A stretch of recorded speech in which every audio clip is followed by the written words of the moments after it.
आपल्या प्रियकराची निर्गुण हत्या झाल्यानंतर त्याच्या मृतदेहाशी लग्न करणाऱ्या आचल मामेडवारने शनिवारी सांगितले की छळामुळे तिने अलीकडेच सासरचे घर सोडले आहे. आचलचा प्रियकर सक्षम ताटे याची गेल्या वर्षी 27 नोव्हेंबर रोजी तिच्या वडिलांनी आणि भावांनी कथितरित्या हत्या केली, कारण त्यांचा त्याच्या आंतरजातीय संबंधांना विरोध होता.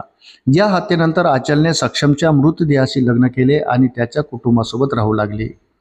शनिवारी प्रसारमाध्यमांशी बोलताना आचलने आरोप केला की सक्षमच्या कुटुंबातील एका सदस्याने तिला वाईट वागणूक देऊन घर सोडण्यास भाग पाडले.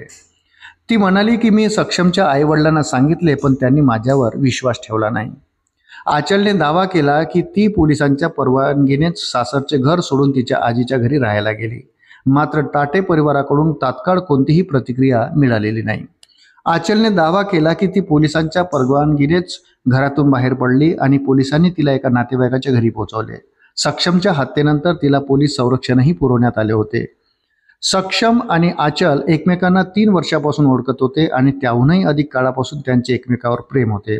सक्षम हा आचलच्या भावाचा मित्र होता आणि त्याच्या घरी वारंवार भेटी दिल्यामुळे ते एकमेकांच्या जवळ आले होते.